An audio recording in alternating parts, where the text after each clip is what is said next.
Olá, meus queridos irmãos e irmãs em Cristo, sejam bem-vindos a mais um vídeo deste canal Vida com Deus. Meu nome é Larissa e hoje vamos falar sobre genealogia de Jesus. O que essa genealogia de Jesus tem a ver com a nossa vida? Será que além de evidência histórica, ela tem alguma aplicação pessoal na nossa vida hoje?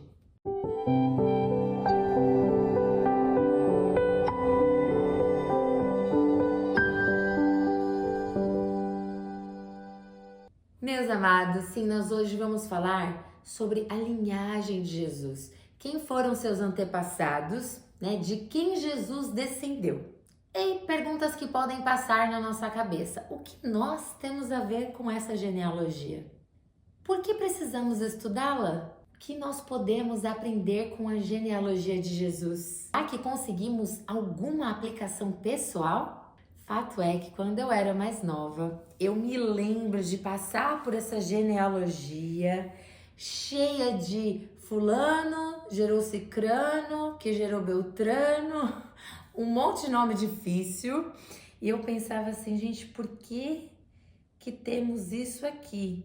Vamos logo pular? Eu acho que é um monte de nome difícil.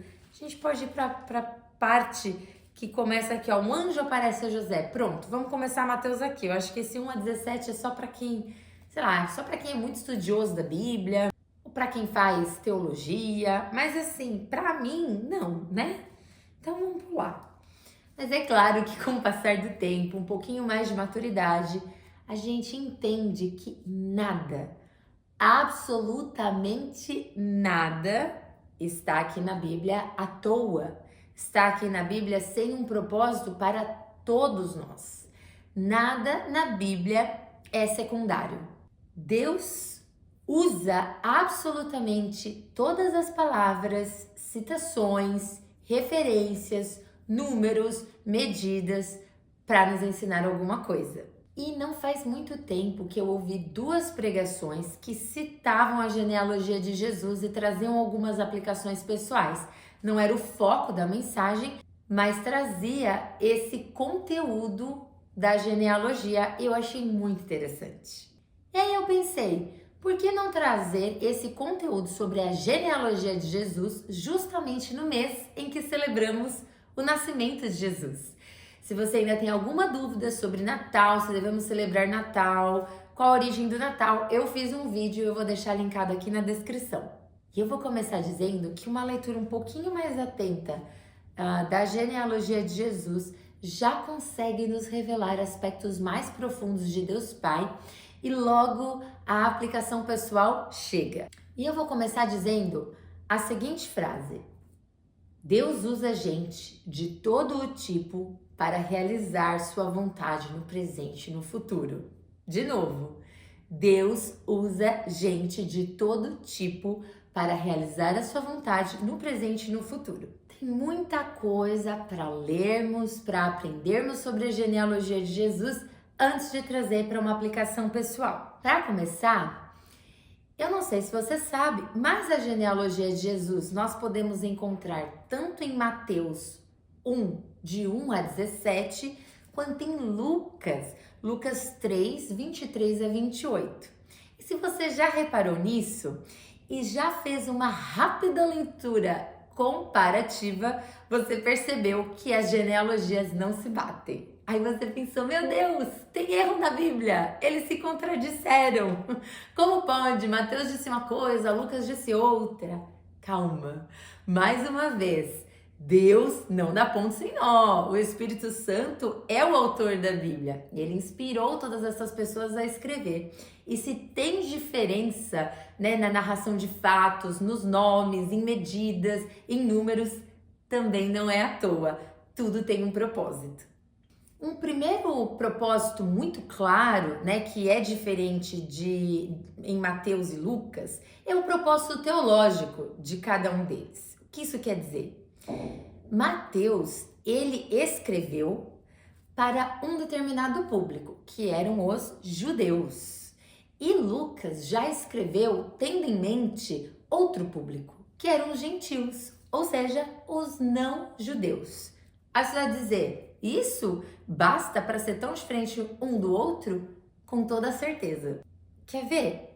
Eu vou ilustrar com um exemplo bem simples, mas de que nós mesmos fazemos isso, tá? Que a gente muda o enfoque do nosso discurso a depender da pessoa que está nos ouvindo. Por exemplo, eu moro no Canadá. E aí, eu tô conversando com um amigo que tem interesse em saber sobre o Canadá. E eu sei que esse meu amigo compartilha comigo o amor e a paixão por missões, por povos diferentes, culturas diferentes, né, línguas diferentes. Então, quando eu estiver relatando alguma coisa sobre o Canadá, eu vou fazer questão de inserir bastante elementos e exemplos sobre essa questão do multiculturalismo, porque eu sei que esse meu amigo compartilha dessa mesma paixão que a minha. Já uma outra amiga não se importa muito com isso, mas ela ama saber sobre diferenças climáticas. Ela gosta de saber de países que são completamente diferentes do Brasil em questão ao clima.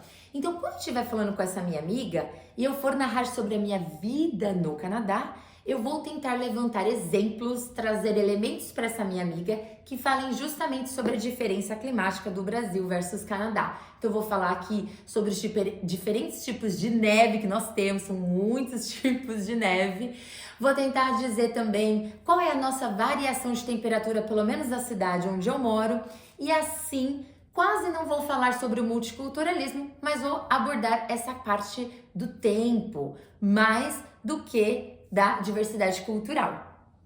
Vejam que é um exemplo bem simples, bem superficial, mas numa conversa a gente já vai dar um enfoque diferente dependendo do nosso ouvinte. E era isso que acontecia quando eles estavam escrevendo a Bíblia. Então, os judeus, eles precisavam de informações diferentes dos gentios. Então, quem era judeu valorizava certas coisas que os povos não judeus não davam tanto valor. E já esses povos não judeus, os gentios, tinham interesse em coisas que às vezes o judeu nem ligava. E é por isso que a gente vê enfoques e concentração na narrativa diferentes em um livro do outro. E isso na Bíblia inteira. Então, como Mateus estava escrevendo diretamente aos judeus, ele queria o tempo todo deixar claro para aquela audiência, né, judaica, que Jesus de fato descendeu de Abraão, o pai dos judeus, e do rei Davi. Esse foi um esforço de Mateus em falar, gente, fiquem tranquilos, Jesus é realmente o Messias, ele é realmente descendência de Abraão e do rei Davi. Já Lucas, como ele estava falando com um pessoal que nem era judeu, ele se preocupou em mostrar a linhagem biológica de Jesus, se assim podemos dizer, porque ele queria mostrar para essa audiência de que Jesus era o Salvador de todos, não apenas dos judeus. Tanto é que Mateus, ele começa em Abraão, tá? E chega até Jesus, e Lucas não. Lucas vai até Adão, porque não só Abraão representava o pai dos judeus, mas ele queria trazer a informação de que Jesus descendeu do primeiro homem, assim como eu, você, assim como quem estava lendo o livro dele naquele momento. Outra diferença é que Jesus, enquanto homem, né, ele teve uma mãe biológica, porque ele foi gerado ali em Maria, porém José foi um pai adotivo. Então também vemos diferenças nessas genealogias, porque Mateus, ele fala, como ele dá esse enfoque na linhagem legal, jurídica, ele pega a partir do trono, né, de Davi, e ele fala de Salomão, enquanto Lucas vai falar de Natã. Aí você vai pensar, nossa, são duas pessoas diferentes. Os dois são filhos de Davi, Salomão e Natã.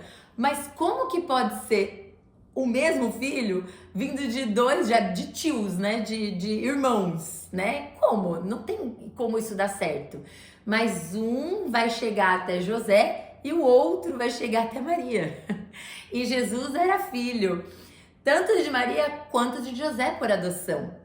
E nessa cultura judaica, né, uma vez que você era um filho adotivo, você tinha todos os direitos legais do seu pai, assim como é em muitas culturas hoje em dia ainda. Vou ler para vocês agora o que tem aqui na nota dessa Bíblia, nota de estudo, sobre capítulo 1, versículo de 1 a 17 de Mateus. Olha o que diz. Começar com um registro de antepassados, né, uma genealogia, era a melhor forma de Mateus despertar o interesse do seu público judeu. Ele sabia que se ele começasse com isso, o pessoal ia prestar atenção. Uma vez que a linhagem familiar era a prova de que alguém fazia parte do povo escolhido de Deus, Mateus começou mostrando que Jesus era sim descendente de Abraão, pai de todos os judeus, e descendente direto de Davi, cumprindo as profecias do Antigo Testamento a respeito da linhagem do Messias. Porque, gente, se teve uma coisa que Jesus fez, foi cumprir todas as profecias do Antigo Testamento. As informações dessa genealogia foram cuidadosamente preservadas. Mateus usou essa e várias outras provas para mostrar que Jesus é o verdadeiro Messias. E eu aprendi recentemente, inclusive com esta Bíblia, que Messias é a versão hebraica e Cristo é a versão grega de ungido, ou ungido de Deus. E antes de lermos a genealogia, eu quero só que você tente prestar atenção em nomes que você reconhece, né? Você já ouviu falar sobre esses personagens bíblicos e também daqueles que você nunca sequer ouviu algo parecido, tá bom? É um exercício simples. Vamos finalmente à leitura da genealogia de Jesus em Mateus 1, de 1 a 17. Eu vou usar a tradução da Nova Versão Transformadora. Este é o registro dos antepassados de Jesus Cristo, descendente de Davi e de Abraão. Abraão gerou Isaque. Isaque gerou Jacó. Jacó gerou Judá e seus irmãos. Judá gerou Pérez e Zerá, cuja mãe foi Tamar. Pérez gerou Esrom. Esrom gerou Rão. Rão gerou Aminadab. Aminadab gerou Naasson. Naasson gerou Salmão. Salmão gerou Boaz, cuja mãe foi Raabe. Boaz gerou Obed, cuja mãe foi Ruth. Obed gerou Jessé. Jessé gerou o rei Davi. Tem até título. O rei Davi. Davi gerou Salomão, cuja mãe foi Batseba, viúva de Urias. Salomão gerou Roboão. Roboão gerou Abias. Abias gerou Asa. Asa gerou Josafá. Josafá gerou Jeorão. Jeorão gerou Uzias. Uzias gerou Jotão. Jotão gerou Acás. Acás gerou Ezequias. Ezequias gerou Manassés. Manassés gerou Amon. Amon gerou Josias. Josias gerou Joaquim e seus irmãos, nascidos no tempo do exílio na Babilônia. Depois do exílio na Babilônia, Joaquim gerou Salatiel. Salatiel gerou Zorobabel. Zorobabel gerou Abiúde. Abiúde gerou Eleaquim. Eleaquim gerou Azor. Azor gerou Sadoque. Sadoque gerou Aquim. Aquim gerou Eliúde. Eliúde gerou Eleazar. Eleazar gerou Matã. Matã gerou Jacó, outro Jacó. Jacó gerou José, marido de Maria. Maria deu à luz Jesus, que é chamado Cristo. Amém, Senhor Jesus. 17. Portanto, são 14 gerações de Abraão até Davi, 14 de Davi até o exílio na Babilônia e 14 do exílio na Babilônia até Cristo. Então, eu pedi para vocês fazerem aquele pequeno exercício de prestarem atenção nos nomes e perceberem se algum deles vocês já conhecem e se tem outros que vocês quer ouviram falar. Eu tenho certeza que tem inúmeros que a gente nunca ouviu falar e nem temos tanto relato ou história aprofundada deles aqui na Bíblia, mas eles estão na genealogia de Jesus. E alguns deles nós temos muitos relatos. Nós temos tanto exemplos de heróis da fé, como temos exemplos de pessoas comuns, né, que nem sequer gastaram ou investiram o tempo para falar sobre as obras dessas pessoas. Nós temos pessoas de origem diferente, que nem eram de Israel. Nós temos pessoas que, num primeiro momento, tinham uma atitude duvidosa. Nós temos exemplos de pessoas que foram más. É verdade, está aqui. Foram más. E nós temos até o pai por adoção, que é José, até chegar em Jesus. Vou ler para vocês a nota que fala sobre isso que eu acabei de comentar. Nos primeiros 17 versículos de Mateus, encontramos 46 indivíduos que viveram ao longo de um período de 2000 anos. Todos foram antepassados de Jesus, mas com uma vasta gama de personalidades, de maturidade espiritual e de experiência. Uma pausa. Na sua genealogia, pensa na sua genealogia, né? E assim, agora é um tema sensível, porque talvez você esteja ouvindo esse vídeo e nem saiba da sua genealogia. Vai ver, você não sabe quem foi seu pai, talvez você só saiba uma parte da sua linhagem. Talvez você até tenha o seu pai e sua mãe, mas eles desconhecem os antepassados deles, né? Mas vamos pensar nas pessoas que convivem com você, que você sabe que são da sua família, tá bom? Mesmo que faltem elementos ou personalidades importantes da sua linhagem, aí na sua história, na sua cabeça. Pensa naquelas pessoas que você já conhece, tio, tia, primo, avô, enfim. Qualquer pessoa que você conheça que convive hoje com você. Não necessariamente da sua origem biológica, mas da sua origem de adoção. Aqueles que te adotaram, formalmente ou não, né? Quem você conhece hoje por família, tá bom? Você consegue ver diferença nas personalidades ou todos são iguais, idênticos? Você consegue perceber que as pessoas estão em maturidades espirituais diferentes ou tá todo mundo no mesmo ponto? Seja esse ponto bom ou seja esse ponto ainda não tão bom. Você consegue perceber se as pessoas todas tiveram a mesma experiência ou claro que cada uma teve uma experiência completamente diferente ou pelo menos pontos na experiência da vida de cada um que são distintos. Tenho certeza que você respondeu, se você é um bom ser humano que vive aqui nesta terra, que sim, as personalidades são diferentes, as experiências são diferentes, a maturidade espiritual é diferente. E assim como é com você e comigo, na sua família e na minha família, era na família de Jesus. Porque às vezes nós temos forte tendência em pensar que, poxa, com a minha linhagem ou com aquilo que eu conheço da minha família, nada de tão extraordinário pode acontecer. É muito problema, é muita confusão. Se eu parasse para te contar, Larissa, você ia ver que é muita confusão, muita gente fez coisa errada, muita gente fez coisa absurda. Tem de um tudo na minha família, inclusive eu. Eu já fiz muita coisa errada.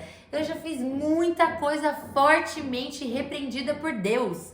Como é que pode algo de bom vir de mim e da minha família? Meus amados, se vocês pensam assim, prestem de novo atenção naquilo que a gente está lendo, tá? E prestem atenção principalmente no que eu vou ler agora para vocês, porque como a gente não conhece todo mundo aqui dessa genealogia, às vezes pode não representar muita coisa pra gente, a gente pode não conseguir fazer o paralelo com a nossa vida, mas essas bíblias de estudo sempre oferecem mais informações que nos ajudam. Começou uma bateção aqui, mas eu vou continuar, tá? Porque é preciso. Vejam aqui, ó. Alguns foram heróis da fé, como Abraão, Isaque, Ruth e Davi. Alguns eram de fora de Israel, ou tinham reputação duvidosa, como Raabe, Tamar e Ruth. Muitos eram bastante comuns, como Esrom, Rão, Naasson e Aquim. E outros eram perversos, como Manassés e Abias. Manassés depois até se arrependeu, né? E Abias, eu fui dar uma olhada, ele não foi bom, foi perverso, mas quem relata isso é em Reis, tá?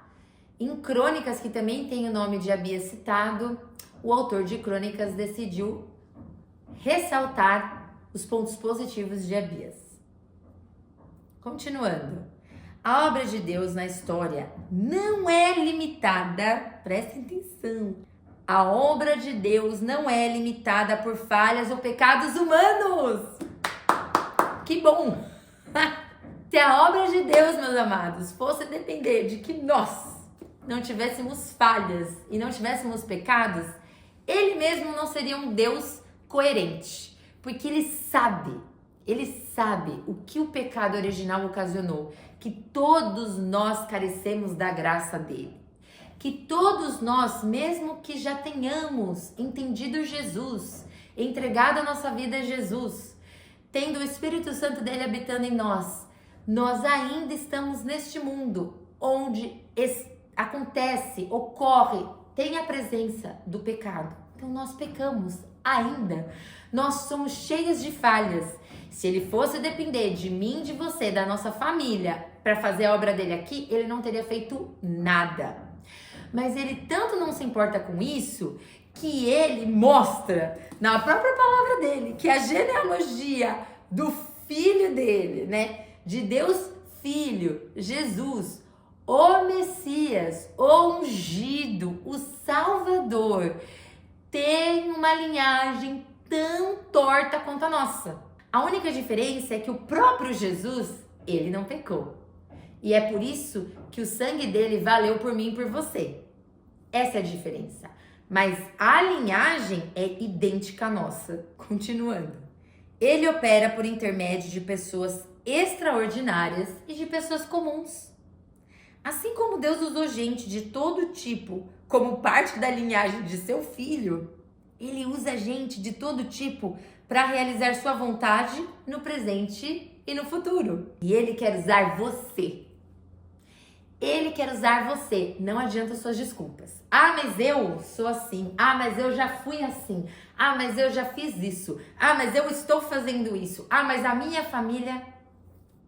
A linhagem de Jesus está aqui para nos comprovar que se não fosse a graça do Senhor e a própria morte, né, vida, morte, ressurreição de Jesus, nós não teríamos nada, nós não seríamos nada, nós estaríamos condenados à morte eterna.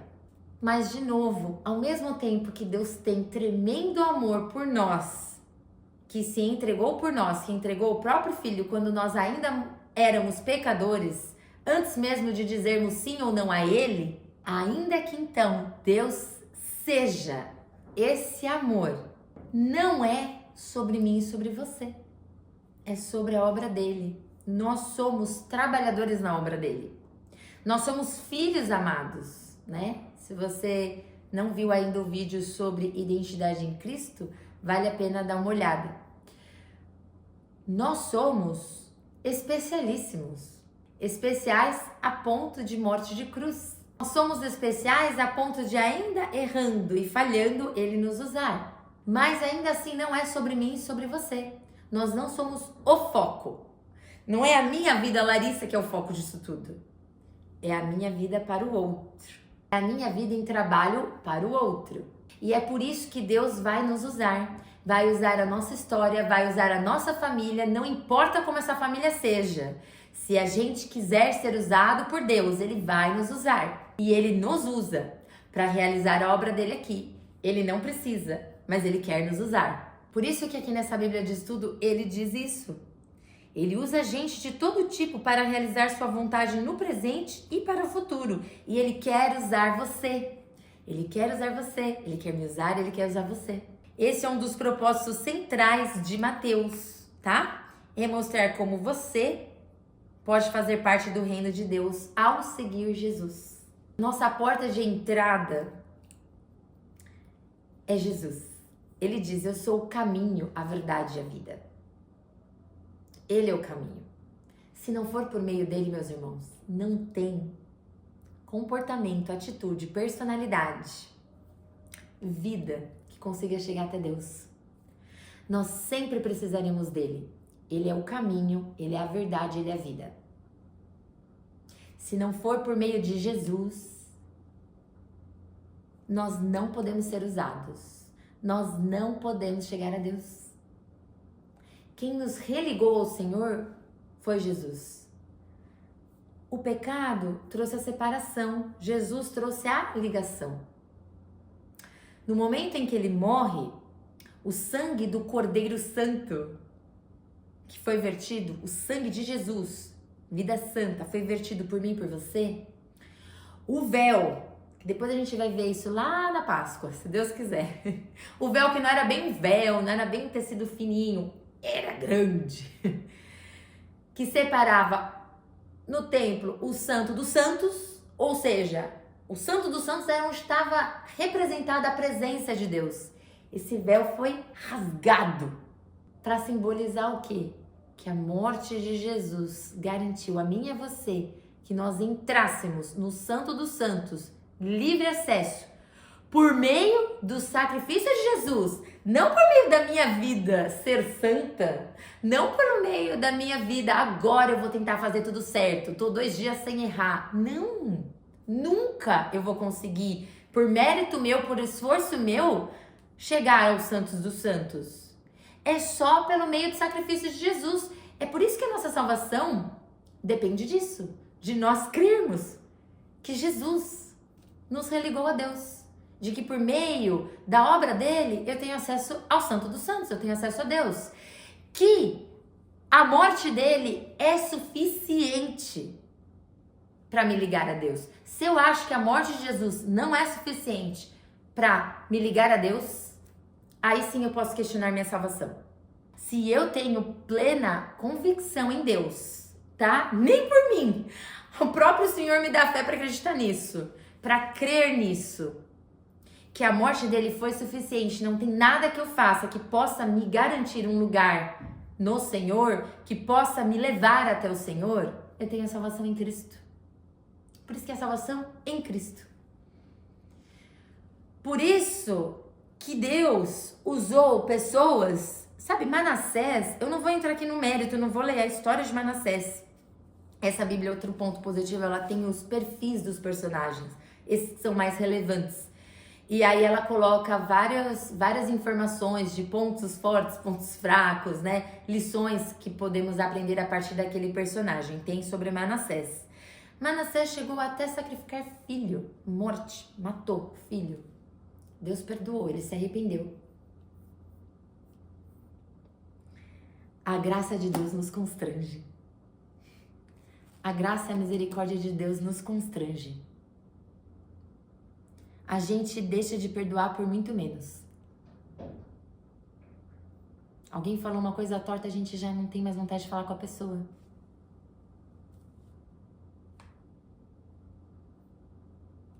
A graça de Deus nos constrange. E é a graça de Deus que fez Jesus ter essa linhagem de uma mulher que já tinha sido prostituta. Se você quiser fazer um estudo aprofundado sobre essas pessoas que aparecem na linhagem de Jesus e que não tem nem um pouco o perfil de quem a gente imaginaria na linhagem de Jesus, o Todo Santo, o próprio Deus, faz uma pesquisa na internet, usa tanto a inteligência artificial da Google, né, o Gemini, ou o ChatGPT e pergunta assim, quais as personalidades ou quais dos personagens que aparecem bíblicos, que aparecem na linhagem de Jesus, não tiveram uma vida exemplar? Posso te adiantar uma coisa? Todos. Todos com exceção de Jesus. Gente, vamos pegar Abraão, vamos pegar Isaac, vamos pegar Jacó, vamos pegar Judá, tá? Segue a lista. Se você quiser achar o pecado desse pessoal, você acha na Bíblia. Tá tudo aqui. Todos eles pecaram. Todos eles erraram. Tem alguns erros que você fala, gente, todo mundo errou. E o Senhor precisava vir aqui ao mundo. Porque por meio de um homem, Adão, né? Adão e Eva, no caso, veio o pecado ao mundo. E por meio de um homem, Jesus, veio a salvação. Então ele precisava usar os mesmos termos. Foi por meio de Adão, veio o pecado no mundo, vai ser por meio de um outro homem. 100% Deus, porém 100% homem. O mundo vai ser salvo por mim. Já que o pecado entrou por causa de um, por causa de outro vai ser a salvação. Isso pode parecer fantástico. Isso pode parecer assim, racionalmente, com a limitação nossa humana e o pecado ainda estando aqui, você não entende com clareza isso tudo, tá? Mas é por fé. Ora, a fé é a certeza daquilo que esperamos e a prova ou a convicção das coisas que não vemos. De novo, a fé é a certeza daquilo que esperamos. Esperamos, não tá aqui, não já estamos esperando. A fé é a certeza daquilo que esperamos e a convicção das coisas que não vemos. Você viu alguma evidência palpável aqui ou visual? Nós estamos esperando, nós não vemos, mas nós temos certeza, nós temos convicção. Isso é a fé. E aí, em Hebreus 11, você pode ler os grandes exemplos de fé. E isso, né? À medida que você lê os exemplos de fé, o seu coração vai ser cheio do que de fé. Porque até a fé para crer que Deus existe e Ele é tudo o que Ele disse, Ele fez tudo o que Ele fez, e de que essa salvação que nós temos em Cristo, o pecado veio pelo homem, por um outro homem só veio a salvação, nós dependemos de Deus. A própria fé vem de Deus. Se você está tentando ter fé por você mesmo, sozinho, no racional, meu amado, você nunca vai chegar lá. Nunca. Porque é o próprio Espírito quem nos concede a fé. É o próprio Espírito que revela no nosso coração as verdades de Cristo. Tá com falta de fé? Ore a Deus. Ore. Pare agora e ore. Pare este vídeo agora e ore a Deus. Senhor, me ajuda na minha incredulidade. Me ajude na minha falta de fé. Eu sei que não é pela minha força. Eu sei que não é pelo meu muito fazer. Eu sei que não é pelo meu entender. A fé vem do Senhor. Eu preciso estar me enchendo do Senhor, da Tua palavra. Eu preciso estar cheia do Espírito. Eu, como ramo, preciso estar fincada na videira verdadeira que é Cristo. Eu preciso estar louvando o Senhor. Eu preciso demonstrar gratidão a tudo que o Senhor fez na minha vida, faz e eu sei que fará. Eu preciso cantar músicas que falem sobre o Senhor. Eu preciso me encher do Senhor. E o Senhor me dá a porção necessária para cada dia. Meus amados, parece que falar de fé talvez não combine muito com a genealogia de Jesus, mas tem tudo a ver. Porque é pela fé que nós cremos que Jesus é Deus, que Ele veio como homem, que Ele viveu uma vida santa, que Ele se entregou por nós, que Ele venceu a morte, por isso nos deu vida e vida eterna. Pela fé eu creio que todas essas pessoas cheias de falhas, todas elas foram usadas para o propósito que Deus tinha a cada uma delas, para o chamado específico de vida que Deus tinha para cada uma delas, que por meio dessa linhagem torta, que todos nós temos e compartilhamos, todos, absolutamente todos, porque nós também somos, tortos. Veio Jesus. Ele precisou se esvaziar dele mesmo. Olha só o que Jesus precisou fazer. Embora sendo Deus, não considerou que ser igual a Deus fosse algo que devesse se apegar. Em vez disso, esvaziou a si mesmo, assumiu a posição de escravo e nasceu como ser humano. Quando veio em forma humana, humilhou-se e foi obediente até a morte, e morte de cruz. Por isso Deus o elevou ao lugar de mais alta honra e lhe deu o nome que está acima de todos os nomes, para que ao nome de Jesus todo joelho se dobre nos céus e na terra e debaixo da terra, e toda língua declare que Jesus Cristo é Senhor, para a glória de Deus o Pai. Amém, amém. Lembram daquele louvor? A gente cantava muito na minha igreja. Ao nome de Jesus, todo joelho se dobrará e toda língua confessará que Ele é o Senhor. Jesus, nome sobre todo nome, nome sobre todo nome. Aí a gente fala dos nomes de Jesus. E nós vamos ter um vídeo sobre os nomes de Jesus ainda neste dezembro, porque afinal de contas estamos falando sobre o aniversariante, sobre o que esse Salvador que precisou nascer como bebê, ter uma vida, ter um ministério, morte, ressurreição, ascensão aos céus e que voltará, Maranata. Esse Jesus, ele tem uma linhagem, uma genealogia que estamos falando hoje, ele tem nomes, inúmeros nomes, vamos falar sobre os nomes de Jesus.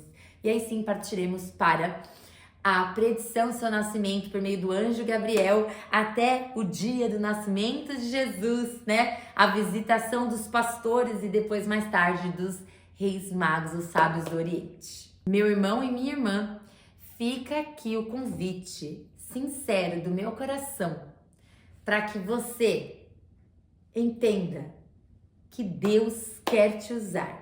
Deus quer me usar. Não importa como fomos, como somos e quem nossa família foi e é. Ele usa todo tipo de pessoa. Ele usa todos. Porque é pela graça. Nós nunca seremos merecedores de sermos usados por Ele. Mas é pela graça, é pelo sangue de Jesus. É pela salvação que recebemos no nome de Jesus. Amém? Então, vejo você em todos os outros vídeos que estão aí para acontecer, os nomes de Jesus, a predição do nascimento de Jesus e o nascimento de Jesus. Tá bom, meus amados? Um beijo, fiquem na paz do Senhor. Maranata!